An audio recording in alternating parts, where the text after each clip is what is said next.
overcoming recurrent implantation failure, a road to success. So over to you, sir. Thank you, Sujat, for giving me again and again opportunity to be with Abbott. Today is my 126th presentation of Abbott Pharmaceuticals from 2004 to 2025. So thank you very much, Abbott, for giving me this opportunity. These are my credentials. Anybody would like to scan these two QR code? One is of YouTube and one is of Orchid. Till date, I have got 117 presentation as a research work. We have got two seats of DNB DGO, and at present 4 students are doing their residency. We have got 2 seats of reproductive medicine and endoscopy as a ICOG fellowship. 2 endoscopy students came from Delhi to learn endoscopy, and 1 reproductive fellow student has already passed. Till date, 60 papers are published and more than 761 presentations done as a faculty in national and international level. Welcome to Abbott webinar. How beautifully everything is arranged by Almighty, that as soon as child enters the world, it finds mother ready to take care of it. With the blessings of Mother of Mine, 3 books written by us is recommended in Royal College as a reading material. Atlas of Fetal Echocardiography and Technique of IVF Made Easy has gone for 2nd edition, and both are available in market. I am Editor-in-Chief of Indian Journal of Obstetrics and Gynecology. It is a Scopus recognized journal and Associate Editor in Open Access Journal in Gynecology. Recently, I got opportunity to interview Professor Herman Tourney in Eschre, Copenhagen, and this is available on my YouTube channel, Manish4269. In 2016, we had published paper of evaluating the clinical efficacy and safety of progesterone in the management of threatened and recurrent miscarriage, early pregnancy. It is a review article from 1990 to 2014. 27 original articles were reviewed, and ultimately we had concluded that dydrogesterone is non-inferior to the micronized progesterone available in market. Today our agenda is to look at the overview of implantation failure, understanding of recurrent implantation failure, pathophysiology and mechanism of RIF, investigation which we would like to carry out, and therapeutic intervention in recurrent implantation failure. What is the overview? We all know that we are implanting ourselves in our mother's embryo by eroding the endometrium.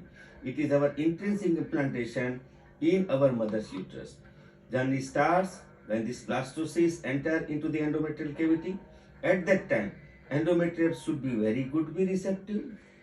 There should be very good quality of embryo, and the microenvironment for the embryo maternal signaling should be up to date. So at the time of embryo implantation, there should be very good pinopodal activity, just like mushroom. There should be formation of alpha V beta 3 integrins.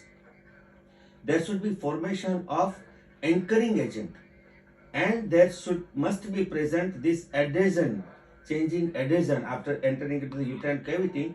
This embryo is get the apoposition, and there is position of osteopontin, which has good affinity for this embryo, as well as it is present on this wall of embryo, and there is also present in the uterine endometrium. And ultimately we are implanting ourselves into our mother's womb by eroding the endometrium. This is done by syncytotrophoblast and cytotrophoblast, and there is a phagocytic activity.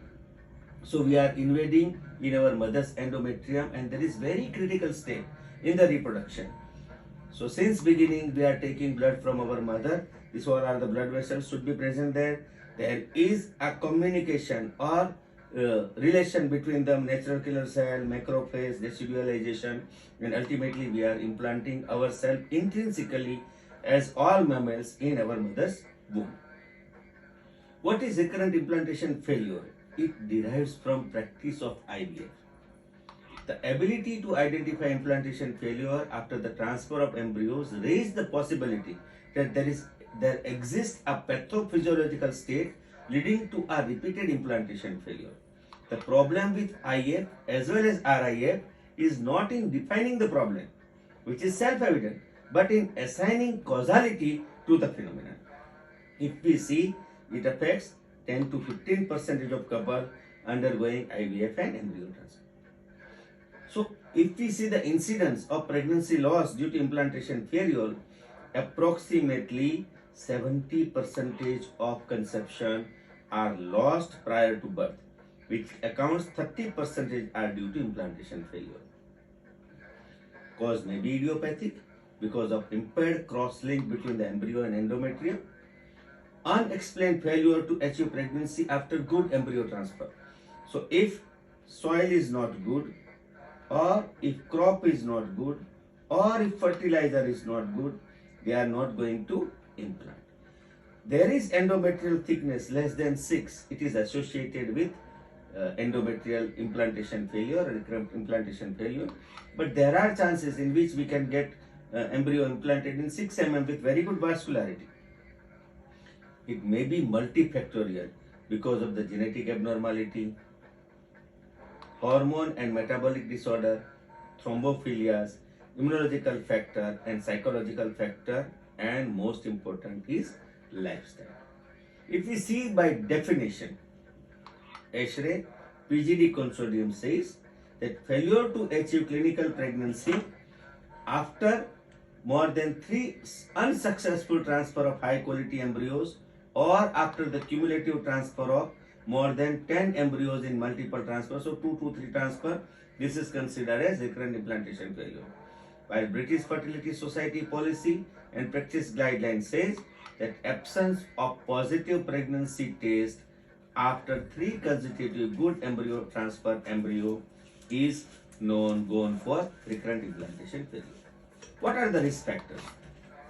There may be advanced maternal age, most important, elevated BMI, smoking nowadays increase in female, even in high society there is alcohol consumption, ultimately stress plays a male role, and don't forget the male, which contributes 50% or 33% in the implantation activity. Effect of age on fertility outcomes. We all know that when woman or girl born, there are maximum number of embryos are there. Because of the SRY gene, it is located on the short sleeve of Y chromosome. It is deciding factor that whether this embryo is going for feminization or male factor. First formation is gonad formation, is around 6 to 7 weeks of gestation. So woman has got maximum number of oocytes when they are in the 14 to 20 week of gestation. When she born, there are enough number of more than 1 lakh oocytes are there. Then when she achieves puberty, they decline, and they decline with the advanced age. So embryo competence and positive mechanism is impaired by advancing age.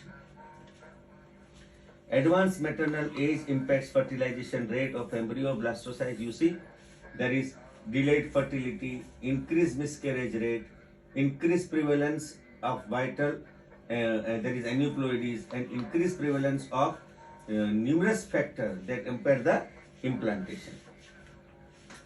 Adverse effect of obesity. Obesity is a killer disease, and now it is increasing in female like anything. Obesity exerts its effect upon conception and implantation through a cumulative impairment of so many factors. If you see, there is genetic factor, food intake, decreased exercise will lead to increased apoptosis. This will differentiate in pancreas and liver. There is, if we all see that our pregnancy is associated with hypothalamo pituitary ovarian uterine axis, and ultimately all these axes running together, there will be successful pregnancy. Because of obesity, there is altered gonadotropin secretion, that is releasing hormone from the hypothalamus. In pituitary, there is increase in insulin and increase in insulin resistance, increase in LH. If you see on ovary, there is decreased HSBG, increased testosterone, increased estrogen, and decreased progesterone. All will give deficiency in the endometrium, so endometrial receptivity will decrease. Because of the oocyte deficient quality, there is less fertilization, so clinical pregnancy rate is low, increased miscarriage and live birth rate is low if patient is suffering from obesity, and this obesity found that implantation ratio, odd ratio is 0.80, Clinical pregnancy rate odd ratio is 0.81 and live birth rate is 7.0. If BMI is more than 28 km per meter square, it exhibits decrease in the fertilization rate, good quality embryo rate, decrease in clinical pregnancy rate, increase in sperm DNA fragmentation, and shorter STL. There is noxious effect of smoking on pregnancy outcome in IVF.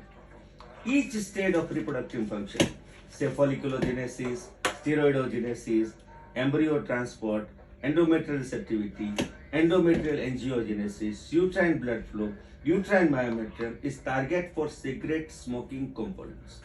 Smoking have got lower estradiol level.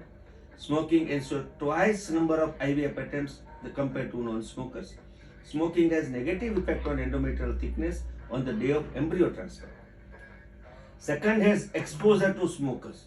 That is, those husbands who are smoking, wife are passive smoker with 52% higher risk of implantation failure and 24% reduction in the live birth.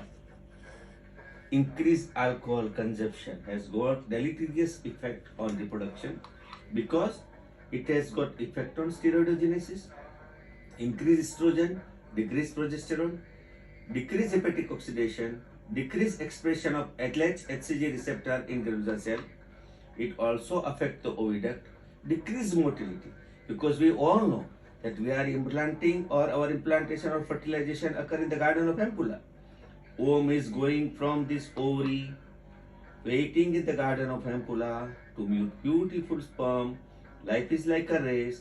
There is formation of zygote in the ampulla, and this zygote at the rate of 32-12 or in the blastocyst stage is implanted in the uterus at the maximum implantation potential point.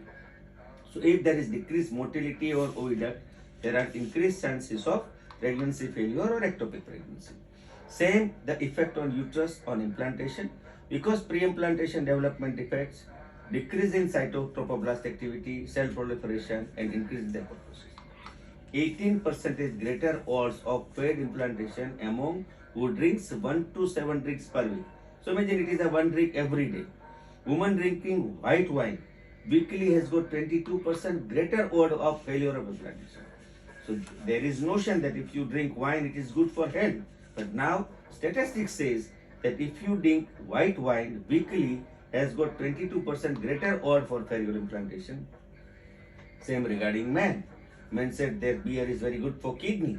Men drinking beer daily have got greater likelihood of failed implantation. So beware, alcohol is not good, and we are in Gujarat. We are alcohol-free state, so we are happy that we have got not that much of effect. But we all know that when there is restriction, there are more and chances of getting alcohol to accessible to everyone. Stress. Nowadays, nobody is without stress. Individual response to stressful stimuli can differ dramatically, converting to the major issue of stress response rather than stress stress. Pre-IVF, in patient with low cortisol level on day of egg retrieval, chances of pregnancy is significantly higher. Post-IVF, IVF failure leads to higher stress rate of both anxiety, depression, and immediate period after the negative IVF. See this. There is alteration, distress with poor quality of life. HP axis alteration gives rise to reproductive dysfunction, reduced chances of successful implantation treatment, again distress due to life choices, absence of fertility problem, presence of fertility problem, preferred ill not received. Then ultimately there is impact on quality of life, impact on life satisfaction, impact on female identity, impact on emotional stress, impact on marital life, and impact on sexual activity. So this is a vicious cycle between stress, quality of life, and altered female fertility. Male is also not barred from infertility in recurrent implantation failure. There are chromosomal abnormalities in the male, sperm factor because of chromosomal abnormality, gene mutation, quality of sperm. Since last 2009 we are in IVF business. In 2025 we are watching that sperm quality is declining. Motility and number of percentage of total motile count is decreasing. Paternal age is increasing because they want to move, they want to make their career, and there are miscellaneous factors like MBP and therapeutic agents. 28% of sperm cell of infertile man exhibits DNA fragmentation compared to only 13% of those with fertile male. What are the pathophysiological mechanisms of recurrent implantation failure?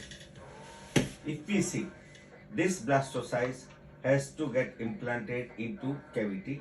We are talking about the first slide. This should go into the uterine endometrium intrinsically. So adequate fetal development depends upon the Th1 and Th2 cytokines. We all know that Th1 and Th2 are the inflammatory and anti-inflammatory cytokines. Th2 anti-inflammatory cytokines answer T regulatory cell profile. There is apoptosis of blastocyst implantation and early fetal development. So we all know that if there is Th2 antibodies are there in our body, there is formation of asymmetrical antibody, there is formation of increased protective cytokines, there is formation of decreased natural killer cell, and naturally this pregnancy is going to implant into the uterine endometrium because there is pregnancy conducive immunomodulation. Interleukin 6 and interleukin 1 beta, it modulates COX2 and NMP3 expression in woman window of implantation. So we'll appreciate that will be desudation in process, trophoblastic invasion, and ECM transplantation. VEGF and PIGF will get very good angiogenesis and vasculogenesis. So there is very good endometrial receptivity, and embryo will implant with this progesterone, LIF, and PGA2. Natural killer cell activity or peripheral and uterine natural killer cell, there should be appropriate for vascular pattern, residualization, trophoblastic implantation, and embryonistic. So these all are required on the various factors, and this all should work in harmony to give implantation to a lady. So there should be formation of very good blastocyst with very good endometrium, with osteopontin, with alpha beta 3 integrins. Then there is anchoring agent, and there is very good penopodal activities. You all know that pregnancy conducive endometrium must require for this blastocyst to implant into the uterine endometrium at the maximum implantation potential point to have a good normal pregnancy. So there are so many factors involved in REI, like immunological factor, dysbiosis, infection, chronic endometritis, endometrial thickness, anatomical abnormality, genetic abnormality, and sperm morphology. Let us talk one by one. Natural killer cell. Either they are peripheral or they are uterine. Events entertained in implantation failure leading to inadequate pregnancy maintenance in recurrent implantation failure. We see that this embryo should go intrinsically into the endometrium. So this endometrial epithelium, reduce cytokines and growth factor, reduce NNP and VEGF secretion, impaired spiral artery remodeling.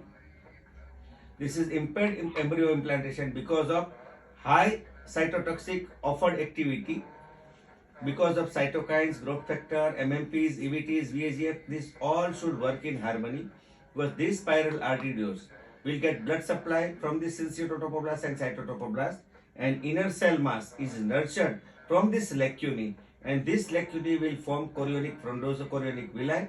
Condensation of chorionic villi become chorionic frondosome. Condensation of chorionic frondosome becomes cotyledon, and condensation of different cotyledons become placenta. So ultimately, these spiral arterioles get very good supply to nurture this embryo. So impaired peripheral natural killer cell, the level of CD56 and CD15 plus cell in women with IVF failure was significantly higher than those who have got successful IVF. And this is very good sensitive study because P value is 0.0001. Uterine natural killer cell, the density of uterine natural killer cell in endometrium from women with RAIF after IVF is significantly higher, that is 14.5% versus 5%, than in the endometrium from women in a control group. So again, talking about Th1 and Th2 cytokines and tumor necrosis factor alpha, we have already decreased that high Th1 Th2 cell ratio is linked to more than 4-time implantation failure cycle and more than 2 pregnancy losses. Tumor necrosis factor alpha concentration is significantly higher in group with embryo implantation failure. So patient with RIF has got higher percentage of autoantibodies. Patient with RIF has got higher frequency of autoantibodies like anti-cardiolipin antibody IgG, IgM, ANA in the sera. The presence of ANA in the sera increases the risk of RIF in embryo ET. This is anti-nuclear antibody 43%, autoantibodies 14%, and anti-cardiolipin antibody IgM. IgM is recent infection. We see all infection are GAMDE. G is good, Gujarat is good, M is Manish. Manish is not good because it shows recent infection. So these higher antibodies will kill that embryo in the uterine endometrium. Anti-phospholipid antibodies. 9% of women with RIF, the prevalence of anti-phospholipid antibody in fertile women is only 1.5%. APA affects implantation, placentation, as well as early embryonic development and exerts detrimental effects during pregnancy by direct binding to trophoblast. 14% of women with APL has got implantation failure and 24.1% without APA has got implantation failure. Inherit thrombophilia. Thrombophilia is condition where we all know that blood has got elevated tendency to form clots, that is hypercoagulability. Microvascular clotting of vessels in decidua during implantation due to hypercoagulability causes RIF in patients with thrombophilia. We had seen the observation study done by Azam, Cuban and Simar that prevalence of thrombophilia in RIF group is ranging from 26 to 62%. In control, it is 9 to 53%. P value is very significant only in one study of Cuban. So thrombophilia also affect the pregnancy by hypercoagulability. Clinical pregnancy of dysbiosis of female reproductive tract on pregnancy. Mechanism of interaction between the microbiota and endometrial cell. Last session in Copenhagen, we have got very good talk about this microbiota. We all know the dominance of non-commensal bacteria communities, weak host defense mechanism, and disbalance in the cytokine production. We all know that vagina has got very good borderline bacilli. So much of protective bacteria are there. They will make good vaginal endometrium or good vaginal environment for the pregnancy to nurture. If vaginal ecosystem is good, then naturally the cervical ecosystem will be very good and ultimately the endometrium in the uterus will be good. So this dysbiosis linked to the spectrum of clinical disorders related to the female reproduction system like preterm, preprom, chorioamnionitis, placental dysfunction, recurrent implantation failure, chlamydial PID infection, ectopic pregnancy, endometriosis, bacterial vaginosis, infertility and STDs. So good vagina leads to good cervical endometrium and good endometrium in the uterus is required for nurturing the pregnancy. So we have to prepare patient's vagina and vaginal epithelium to have a very good quality of bacteria to nurture the vagina, because if there is vaginal infection, vaginal pH is very high, there is less presence of borderline bacilli and protective bacteria of all these different 16 varieties of protective bacteria are there. They are available in prebiotics. So this microbiota in infertility with recurrent implantation failure, we see that EF of microbiota, Shannon index of this EF microbiota in RIF group was significantly lower than the control group. So women with RIF possesses fertility differentiate microbacteria. If you see in recurrent implantation failure, in RIF, all this microbiota is affecting compared to control. So there is a low abundance of lactobacillus in endometrial microbiota is associated with poor reproductive outcome. There is definite impact of endometrial microbiome on reproductive outcome in 35 infertile Caucasian women. Hence this study was conducted beautifully and they said that the percentage of live birth, the percentage of miscarriage and no pregnancy. Non-lactibus dominant, more than 90%, less than 90% endometrial microbiota significantly correlate with adverse reproductive outcome. So we should increase the lactobacillus dominant bacteria into the vaginal microflora to have a good endometrial milieu. chronic endometritis. As I already said, if there is infection in the vagina, if there is infection in the cervix, if there is infection in the uterus, high prevalence of CE ranging from 5 to 60% in patients with RIF. In CE, the immunosuppression required to embryo transfer implantation is converted into immunoreaction, which hampers correct embryo implantation. If we see the chronic endometritis pathophysiology and its infertility, there is all increase and decrease in the cytokine dysregulation, leukocyte proliferation is increasing, microorganism and lipopolysaccharides are increasing, which will lead to chronic endometritis, or that lead to altered decidualization, altered autography, changes in the vascular system, and affects the uterine contractility by retrograde contraction during pre-ovulatory phase and contracting activity during mid-luteal phase. So they will try to abort the embryo because there is no good environment into the uterine endometrium. That's why in 1999, Clark and et al. Presented a paper that why your mother has rejected you. And they had seen this embryological implant, and since 1999, they are studying this effect of implantation failure, and they had seen all these embryos, those who had departed, under the microscope and given the milieu that why your mother has rejected you. Endometrial thickness. You all know that if there is very good farm and very good activity of this farm land, then embryo has to land on that farm. So endometrial thickness, they had done retrospective observational study of 105 women with regular menstrual cycle. Going first, natural conception IVF cycle, they are analyzed. Pregnancy rate in women with endometrial thickness less than 7 was 7.4%, and 13.8% in women with less than 7, more than 7. So we consider ideally 8 to 9 mm endometrium is very good. But we can see pregnancy in 6 mm also, but we should not debate it. As such, all these papers suggested that if there is 7 mm endometrial thickness, pregnancy rate is 5.5, 8 mm 35%, with 10 mm it is 40%. So even though the endometrial thickness is more than 12 mm, pregnancy rate again declines. So ideally we should go for 8 to 10 mm of endometrial growth to have very good pregnancy rate. So clinical pregnancy rate not hatched and live birth, that's a function of endometrial thickness. Anatomical factor. Palm-Cohen classification. Fibroids, leiomyoma. Submucosal fibroid has got 70% odd ratio for pregnancy delivery rates. Polyps. Patient subjected to polymectomy, increased pregnancy rate.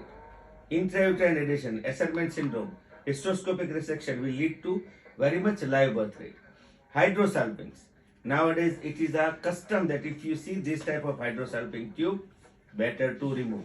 If there is bilateral hydrosalpinx, remove both the tubes, because this hydrosalpinx will secrete detrimental effect and it will affect the embryo implantation. So we have to remove this tube. There are notion that if we clip that tube, it will be okay. There is two school of thought.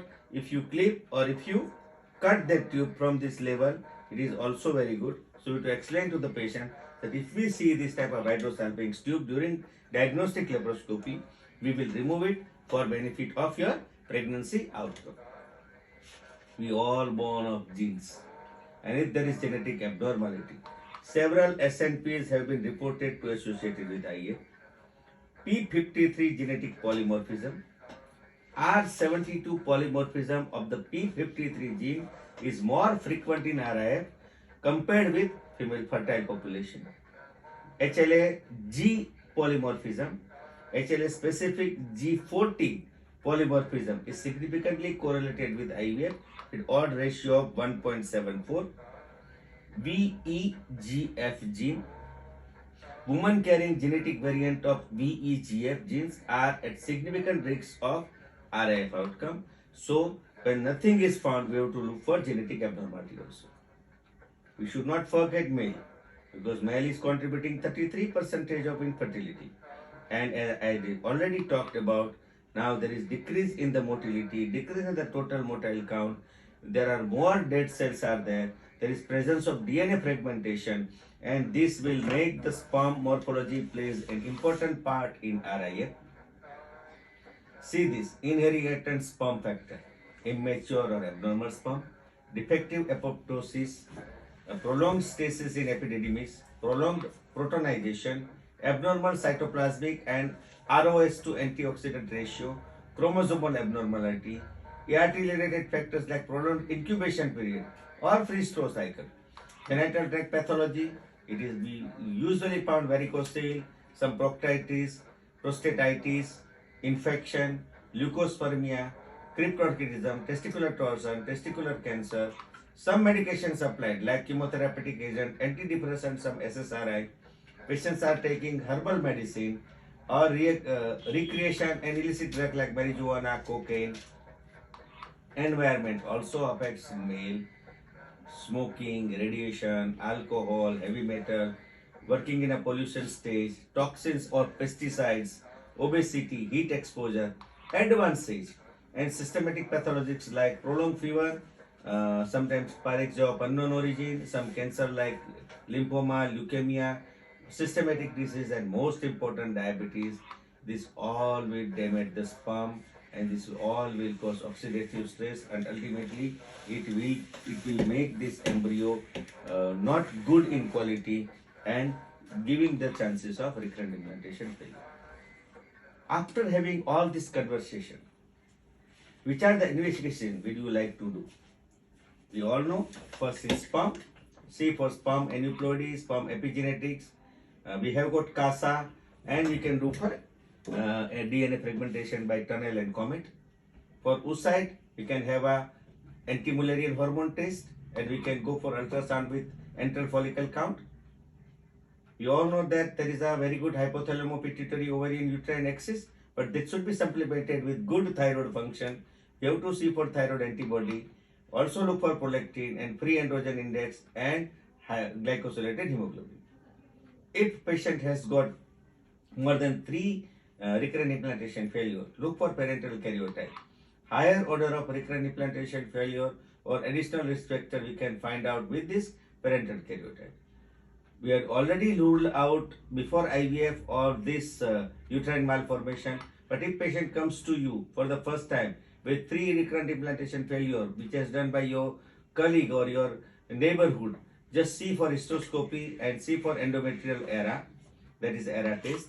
Immunological disorder with thrombophilia, uterine natural killer cell, peripheral natural killer cell, endometrial cytokines, genital microbiomes, peripheral blood cytokines, HL incompatibility, inherited thrombophilia, and antiphospholipid anti-syndrome.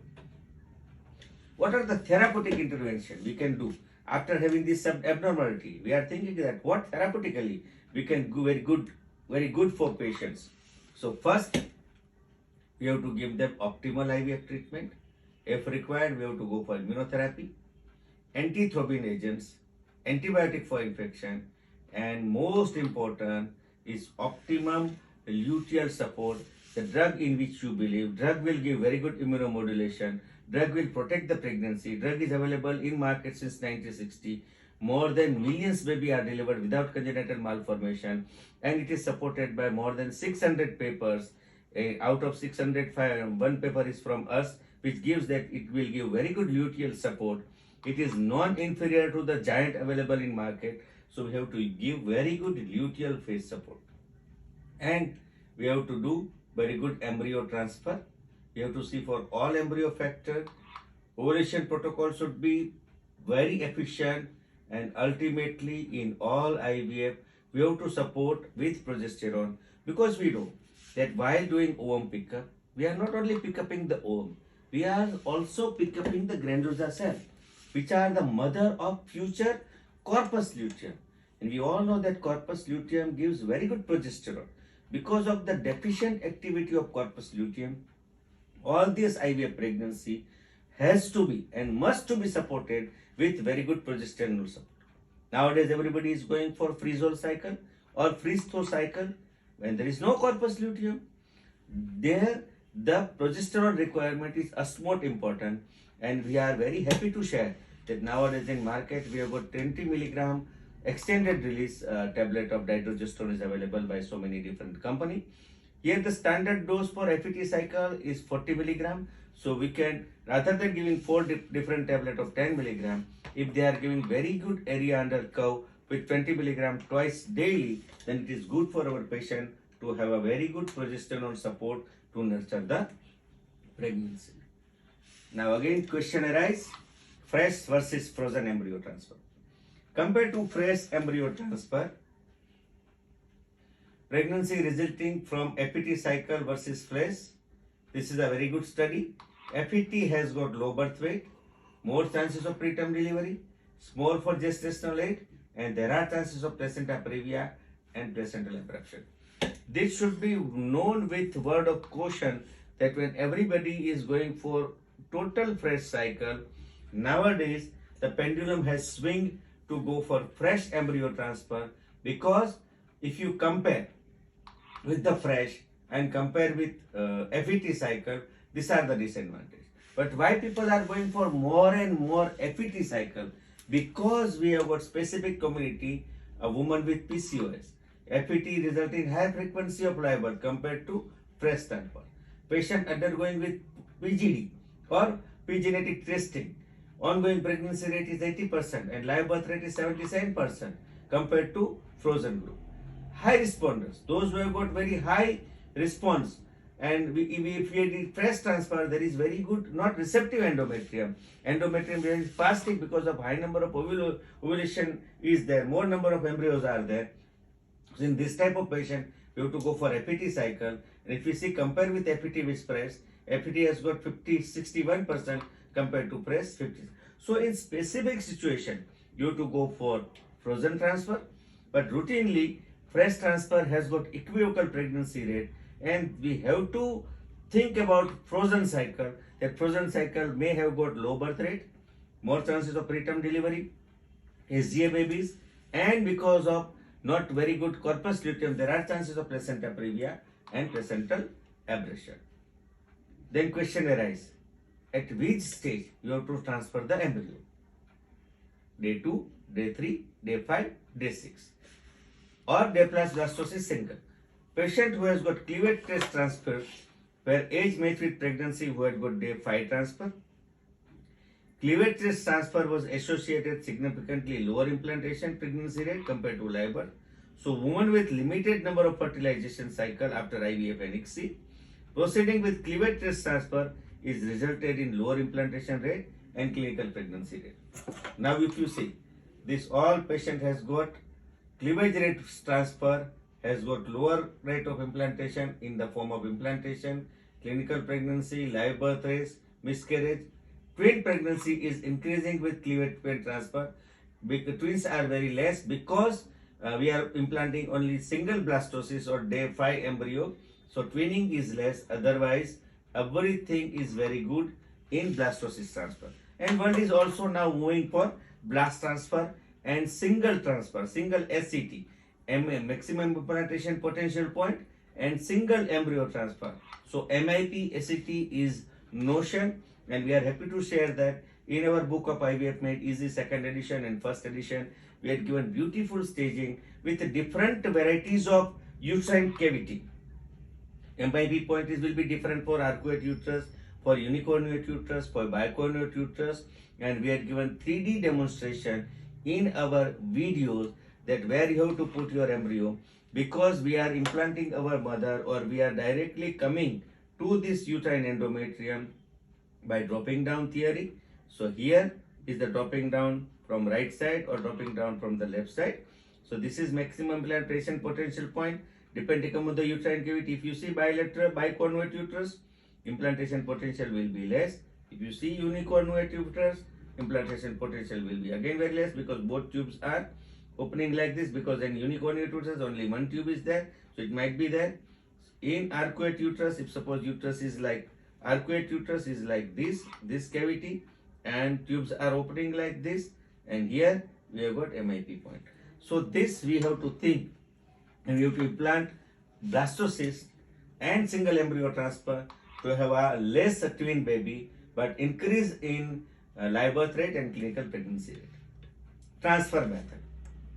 Usually, we are doing transfer under the abdominal ultrasound because we know that where we have to put our embryo.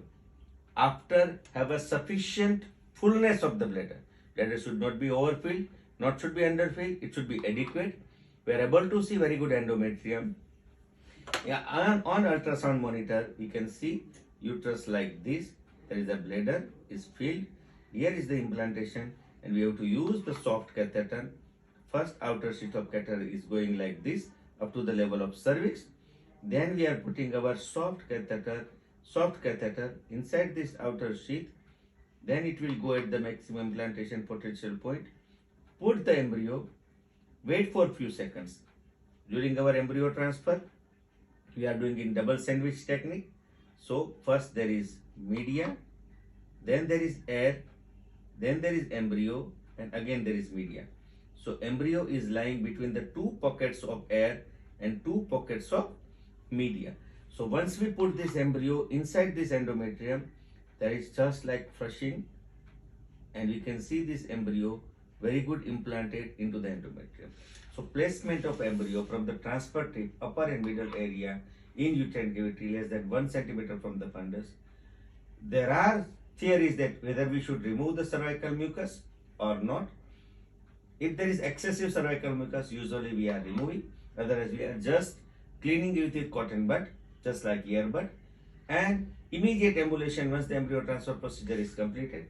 If we ambulate, even though patient is usually resting in couch for 10 to 15 minutes, then they are going for urination and they can go home, and with positive note that all will be good, all is well, all is well. How to conduct ovulation protocol? Gold, long-acting GnRH agonist or GnRH antagonist protocol. They have done systematic review of 11 different studies. 1,994 women with long protocol, 1,678 women with GnRH antagonist protocol. What are the outcome? Live birth rate, clinical pregnancy rate, implantation rate were significantly higher in long-acting. So you all know old is gold. But OHS's rate was significantly lower in the GnRH antagonist group. That's why world is now switching over to GnRH antagonist because of less number of injection. Because we have to start GnRH antagonist when ovum gets more than 40 mm size, and 3 to 5 GnRH antagonist we have to give, that is saturolix to our patients. If you are doing this long protocol, we have to start giving woman injection from the last 21st day of last period. That 10 injection will give her menses. Then we have to half the dose of GnRH agonist and continue this protocol. So 20 days of injection is less with GnRH antagonist with help of less OHSs. So long-acting GnRH agonist protocol is beneficial in improving live birth rate, clinical pregnancy rate, and implantation rate, whereas incidence of OHSs was significantly lower in women undergoing the GnRH antagonist protocol. Progesterone and its effect on endometrium. Progesterone produced by corpus luteum leads to secretory transformation of endometrium, implantation and early pregnancy maintenance. It will make very good tortuous secretory gland and increase in the stromal vascularity. It prepares the endometrium both morphologically, functionally for implantation. So you can call it as a pregnancy conducive endometrium. Progesterone in pregnancy plays a significant role in establishing an adequate immune environment at early stages of pregnancy. It exerts immunological pregnancy protective effect in part manifested by controlling cytokine production. Deficiency has been associated with insufficient endometrial maturation and inadequate regulation of cytokine. So we have to support all our pregnancy with progesterone. It will help to establish very good sufficient immune response in early pregnancy and prevent miscarriage. That's why we have to use very good luteal support. If patient has got some activity, and we have to use antithrombin therapy. There are 3 systematic studies. Intervention group with 127 patients with RIA, and control group has 116 patients with RIA. 233 women with RIA who underwent IVF and ICSI. What are the outcome? With low molecular weight heparin associated, 79% improvement in live birth rate, 78% reduction in the miscarriage, and no significant trend towards the improvement in implantation rate. So women with more than 3 recurrent implantation failure, use of low molecular human weight as an adjunct to IVF therapy, significantly improving live birth rate. And believe me, we are starting this LMWF or low molecular weight heparin 40 unit from the day of embryo transfer till she got 32 or 34 week of pregnancy. We are just stopping this low molecular heparin before 1 week of pregnancy, 1 week of cesarean section or delivery. Even with this continuous dose of low molecular weight heparin, if we use this, if we do cesarean section, there is no harm. But for our protection, because we are thinking that it is heparin, it will cause more bleeding during cesarean section. By experience, we are saying that if you do cesarean section while patient continuously on heparin of low molecular weight of 40 unit, it doesn't give increase in the bleeding. So don't afraid of using this molecule in pregnancy on this patient who have got antiphospholipid syndrome or in which there is more than 3 recurrent implantation failure. Immune therapy has got nowadays increased the role in recurrent implantation failure, and all these immunomodulants we can use: tacrolimus, PBMS, GCF, and PRP infusion. This PRP infusion has got very accepted role when there is poor endometrium. If we say the implantation rate is also increasing, clinical pregnancy rate is also increasing, and live birth rate is 60% compared to 0. So we have to use this immunotherapy whenever it is required. Antibiotics in chronic endometritis. You all know that chronic endometritis will have got decrease in the implantation rate, decrease in the clinical pregnancy rate, and decrease in the live birth rate. But if you use antibiotics, there is 37% increase in the implantation, 65% increase in the clinical pregnancy, and 61% live birth rate. So antibiotic treatment significantly improves the reproduction outcome in women with subsequent IVF cycle. So what is the proposed algorithm for the patient with RIF before treatment? In all this patient with truly IVF or just unlucky patient, consider the female age, number of embryo transfer, embryo quality, and developmental stage. Optimize lifestyle. If she is obese, give them advice to weight reduction, lifestyle modification. If she smokes, alcohol, advice to stop them or reduce the size. And if she is on endocrine chemical disturbances, we have to cure it. Psychological support. There is a very good support given by her husband. Tender loving care. Discuss the availability of counseling. Do genetics karyotyping. If genetic counseling with PGDA, if we think that there is abnormality in the embryo formation, we have to go for PGDA of donor and sperm. Always use 3D ultrasound. We had published paper that 3D ultrasound is equivocal to hysteroscopy because it will give all the information regarding the congenital uterine malformation, submucous fibroid, intramural fibrosis, intrauterine adhesions, presence of endometrial polyp, chronic endometritis, hydrosalpinx, adenomyosis. If all is there, then we have to go for hysteroscopic resection of uterine septum. We have to remove submucous fibroid, remove intrauterine adhesion. If there is polyp, we have to remove it. If somebody is sitting in the endometrium or there is one where tenant is there in your uterine cavity, it doesn't allow another tenant to come into their house. So remove that endometrial polyp. If there is hydrosalpinx, we have to go with laparoscopic excision. Intramural fibrosis more than 4 centimeters should be removed by laparoscopic myomectomy. And if we find any infection, treat all these patients with chronic endometritis with antibiotics. Do care for thyroid. Take very good care of diabetes mellitus. Give good supplement of vitamin D3. And in our book, we have written very good chapter on vitamin D3, and vitamin D3 has got very good effect on uterine endometrium. So give judicious use of vitamin D3 because nowadays people are staying in the home, no exposure to the sunlight. We all know that vitamin P is very well available in the early sunlight when there is tangential sunlight rays coming to your skin and it is absorbed by our skin melatonin, it will make vitamin D3. So if there is no vitamin D3, no good endometrium, so we have to do vitamin D supplementation. Only in context with well-designed research, thrombophilia, treat with, do investigation with antiphospholipid antibody syndrome, treatment with low molecular heparin, aspirin, give them folate, B1, B6, B12. Immunological causes, investigate for natural killer cell, KIR, HLA type, ANA, Th1, Th2 cytokines, treatment in form of glucocorticoids, IVIG, intralipid, GCSF, and endometrial scratching.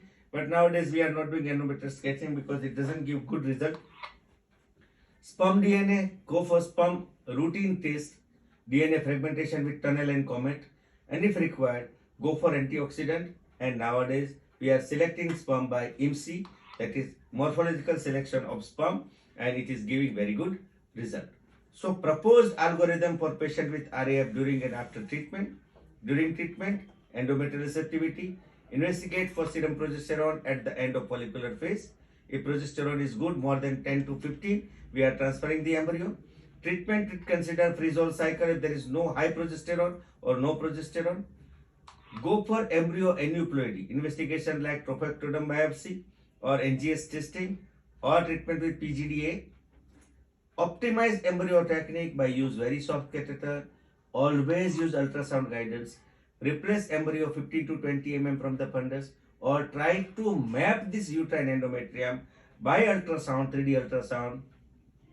Give good point for implantation, that is MIP point.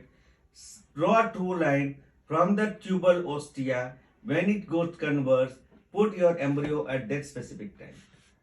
If there is no good embryo, you can go for embryo donation or sperm donation or oocyte donation. For that, you have to counsel the patient. You have to take written consent. In our premises, we have got one lawyer who is doing all this thing. They are preparing all the papers. We are notarizing that. If you are going for womb donation or embryo donation, we must notarize that embryo implanted in your uterus, it not belong to your genetic progeny. If nothing is there, everything fails, we can go for surrogacy after proper counseling. But nowadays in India, surrogacy is not a good option. Believe me, till date, I had tried for 89 adoption, including my brother, who got adopted child. And today my brother has gone for Kumbh Darshan, and that adopted child has drive car for 600 kilometers. So you see, adoption is also good option after proper counseling. Luteal phase support, utmost important in IVF. Which drug we can use? Dydrogesterone. It is orally available drug and probably recommended by Lotus 1, Lotus 2 trial. Even our paper of 2016 says that it is non-inferior and it is very good. You can use progesterone as a oral, intramuscular, subcutaneous, vaginal, rectal, and few years ago we have got spray also. It is also recommended. HCG, we can use intramuscular or subcutaneous. It will increase the risk of OHSS compared to progesterone. Not recommended for luteal phase support in standard dosage 1500 international unit in HCG trigger ovulation population. So nowadays we are not using. If we don't find very good endometrium, we can use estradiol valrate or hemihydrate to have a very good vaginal.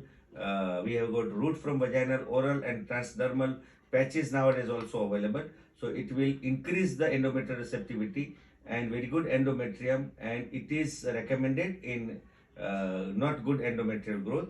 GnRH agonist alone or in addition to progesterone, it is available nowadays transnasal, intramuscular, subcutaneous use. LH in addition to progesterone, you can give LH intramuscular. It is not recommended and it is outside of clinical trial. Oral dydrogesterone, right choice for progesterone because it has got high selectivity, highly selective progestin due to retrostructure and bind almost exclusively to the progesterone receptor. This is a retroprogesterone made by dufastone and it has got bond at 6 and 7, extra carbon bond at 6 and 7 side. This is orthometa para and this is 6 and 7. So it will give very good stability. It is better bioavailable, 10 to 20 points lower than the endometrial proliferation. No side effect or lower side effect because it has got no affinity for androgenic estrogenic, glucocorticoid, mineralocorticoid. It favors the safety and tolerability profile in pregnancy, both in mother and child. So dydrogesterone, a pivotal component in LPS protocol. There are two giants in market. One is micronized progesterone and one is dydrogesterone. Somebody says micronized progesterone is natural and dydrogesterone is artificial. You won't believe that dydrogesterone and micronized progesterone both are coming from the same mother. That is a plant origin, Discoria villosa. It is available in Nepal, India and China. After that plant origin, they are deriving procata in the pharmaceuticals. By the process of micronization, this Discoria villosa become micronized progesterone. If they are breaking bond either with UV light, proton bombarding or electron magnification, because there are or chemical debonding, dydrogesterone is made by extra additional bond at the level of C6 and C7, which gives stability as a oral preparation. Micronized progesterone as a oral has got very less bioavailability. We have proudly said that we are associated with Foxy position statement of progestogens, in which we specifically mention that if you want to use micronized progesterone, it is very well used vaginally, action at the site and in proper dose. If you want to use dydrogesterone, if you want to use oral preparation, use dydrogesterone, because a retroprogesterone with band, effective oral administration, higher bioavailability and high selective for progesterone receptor. So oral dydrogesterone, vaginal progesterone and intramuscular progesterone. Oral dydrogesterone has got easy use, convenient oral administration, more than 3 times per a day. We can give 3 tablets, 4 tablets, favorable, no risk and good safety profile.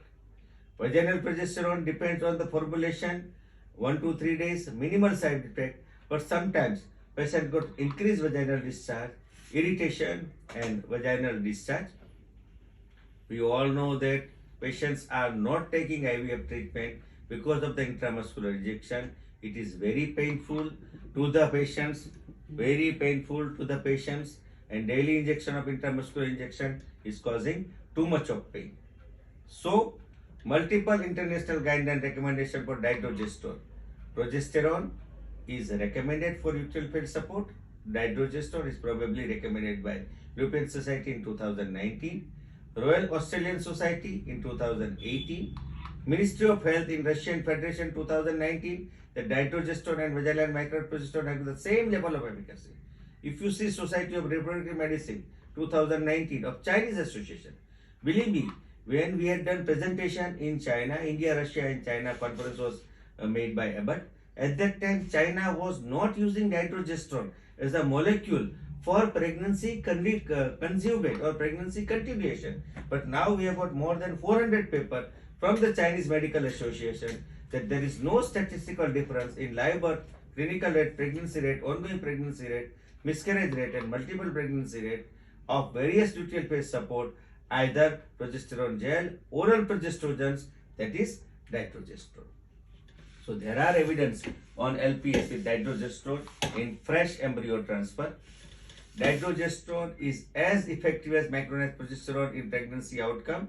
Lotus 1 trial in 2017, 1031 women is associated with bilateral tubal occlusion. Phase 3 randomized control trial, and we are proudly say that India is one of the part of phase 3 trial. They had compared 30 mg of dydrogesterone versus 600 mg of micronized.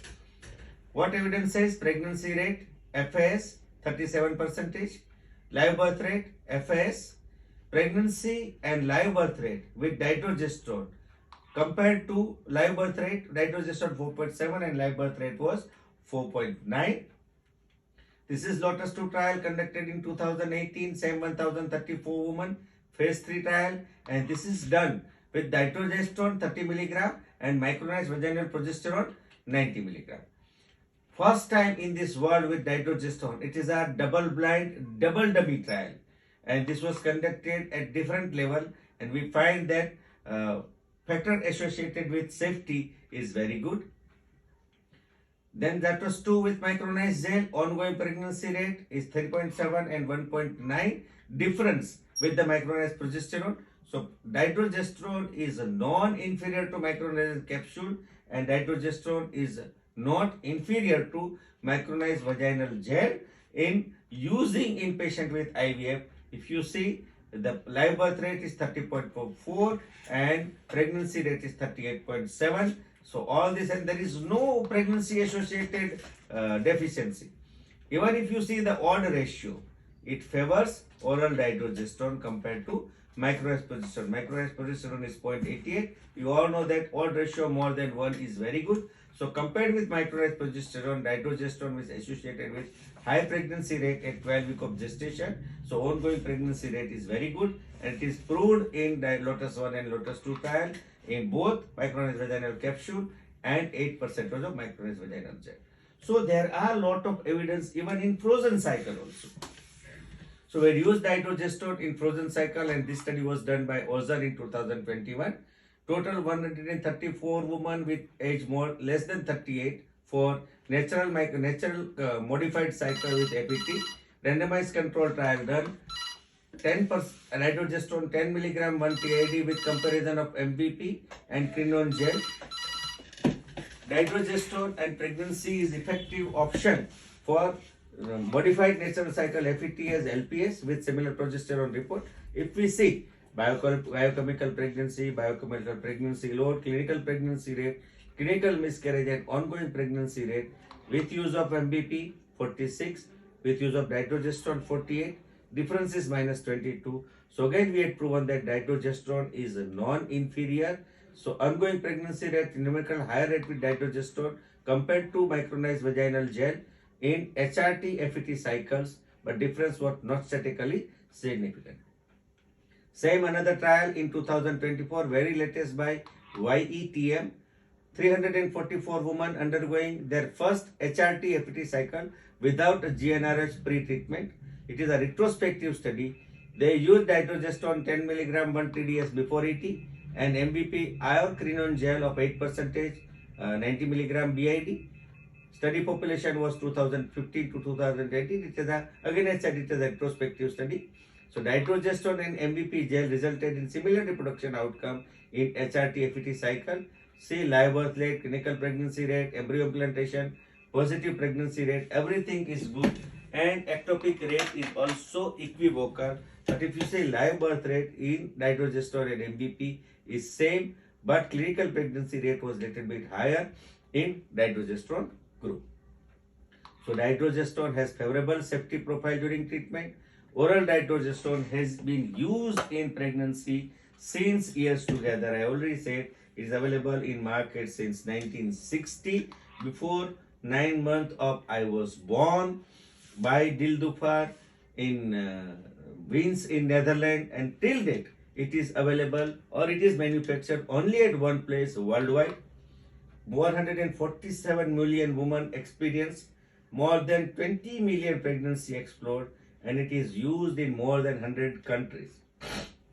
Katalik et al. In 2040 stated that the risk of congenital abnormalities associated with the use of dydrogesterone during the first trimester showed no significant increase with pooled pregnancy RR of 0.92. The systematic literature review and meta-analysis provide clear reassurance, both clinical and patient, that dydrogesterone is not associated with congenital anomaly above the rate that might be expected due to environmental and genetic factor when given in first trimester for recurrent threatened pregnancy loss or as a luteal phase support in ART. Endometrial receptivity era. Endometrial receptivity array has got first developed in 2011 by Diaz-Gilano. ERA test, which analyzed 238 genes in an endometrial tissue sample obtained by biopsy during specific interval of menstrual cycle, which has got sensitivity of 0.99 and specificity of 0.88 respectively. Outcome either may be reactive or non-respective. If there is respective, suggest of suitable time for embryo transfer. On which day we have to give the embryo transfer will be decided by ERA, and it should be done a prior cycle. If there is non-receptive, indicates protect perceptive and post-receptive moment, which is not ideal for embryo transfer. After ERA confirmation, the precise window of implantation timing and embryo is transferred in the subsequent cycle. So by using FET, the embryo are frozen for the use of subsequent cycle, thus avoiding supraphysiological hormone level and asynchronous implantation window leading to better outcome in such in fresh transfer. ERA used in modified natural frozen cycle with an attempt to better guide for the timing of embryo transfer to match the window of implantation. We can administer HCG is necessary in order to time the embryo transfer when to endometrium is most receptive. If biopsy is taken either in luteinized plus day plus 7 or HCG plus 7 days are considered to be equal under the ERA protocol sent for Igenomics and medical laboratory that analyze the ERA. So ERA in context to hormone HRT cycle frozen embryo. Using ERA, guide the timing of HRT FET cycle. Patient will ultimately need 2 cycles, first being ERA cycle and second we have to transfer the embryo. In ERA cycle, patient uses the same medication they would in HRT FET cycle, mimicking the same uterine condition in eventual transfer. Endometrial biopsy can be performed on day P plus 5, the progesterone plus day 5. Then the ERA results are used to personalize the date of embryo transfer to individuate the receptivity of each patient endometrium. What is the clinical outcome? There is increase in the percentage of window of implantation, displacement in RIF patient, therefore leading to incorporation of ERA in personalized frozen embryo cycle as a therapeutic strategy. Multiple studies showed that when PFET cycle is employed in significantly RIF patient with a non-receptive endometrium, implantation rate and pregnancy rate increase the level of receptivity. In retrospective cohort study we had performed in 2015, Fertility Center in India demonstrate this as well. Another study concluded that ERA is a tool that is beneficial in RIF patients, increasing implantation and pregnancy rate to the level are comparable to those with non-RIF patients. And we are happy that this study was done by Pahajan in India and it is published in Sterility and Fertility in 2015. Innovations and breaking through in IVF. So we have to go for genetic screening. Everywhere there is artificial intelligence. It is also helping in IVF. We can use hatching in thick zona. If required, we can go for stem therapy. Time-lapse monitoring is giving very good idea with all AI that which embryo should be transferred because they are monitoring embryo by camera during their transformation from zygote to blastocyst.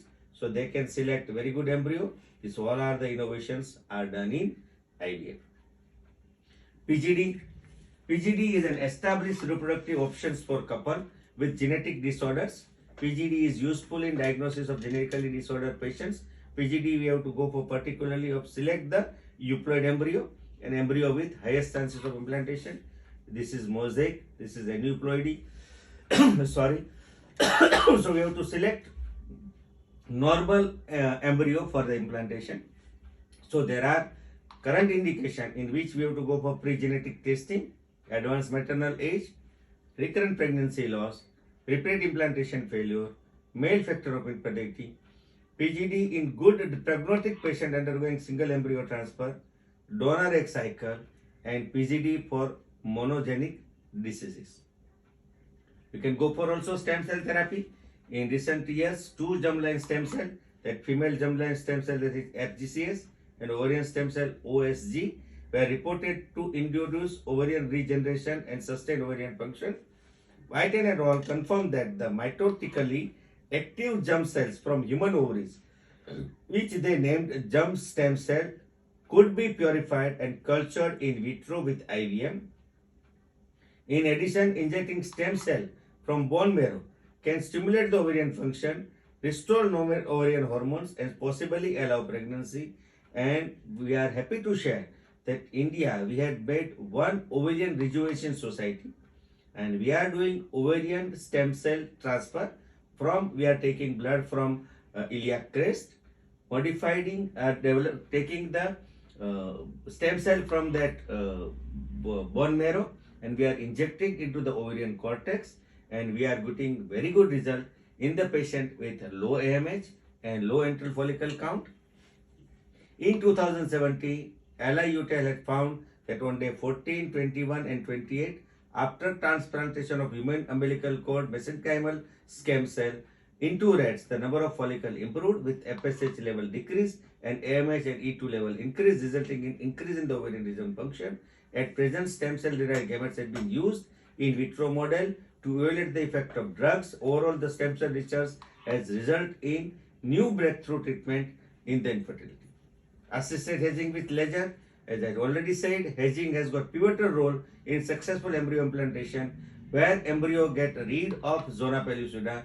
In vitro culture and cryopreservation has shown that thickened zona resulting in implantation ability is decreased. So if we hatch with this laser, we can get very good result. Previously, we are doing with chemical hatching and chemical loosening of zona, but nowadays we have got very good laser. So in 1990, LH laser hatching is very speedy, accurate and safety, and used by almost everyone for artificial hatching or assisted hatching. Very good study done by VN et al. In laser assisted hatching compared to non-laser assisted hatching group. So there is significant difference was noted in live birth rate with comparative or similar difference in the implantation rate, prenatal pregnancy rate and clinical pregnancy rate. Another study by Kerfen et al. Which showed that statistical decrease in the miscarriage rate couple who had younger and 2 or more previous breast embryo failure, and if we do by laser hatching, and assisted laser hatching gives very good result, particularly in the frozen cycle. We can use artificial intelligence in IVF, AI treatment regimen, AI in gamete selection, and AI in embryo selection. Due to scientific and computational growth over the last few decades, AI has become popular in all areas of technology and had an impact on medical science and clinical advancement, especially where prediction and assessment is required. Applying artificial intelligence in the field of embryo grading, that is blastocyst, it will predict the best embryo which has an accurate outcome for the fertility treatment, which is an automated process without any human intervention, and it has been shown with study by Mana et al. Similarly, the prediction of sperm quality has also been done using ANA with great accuracy ranging from 70% for by Garla et al. Study in 99.9 for ulcerapy study. So artificial intelligence promises a revolutionary change in the field of medicine, including the IVF clinic. There are, however, major challenges it overcome before AI can take center stage in IVF treatment. So lastly, the key message: RIF is complex with wide variety of etiogenies and mechanism as well as treatment option.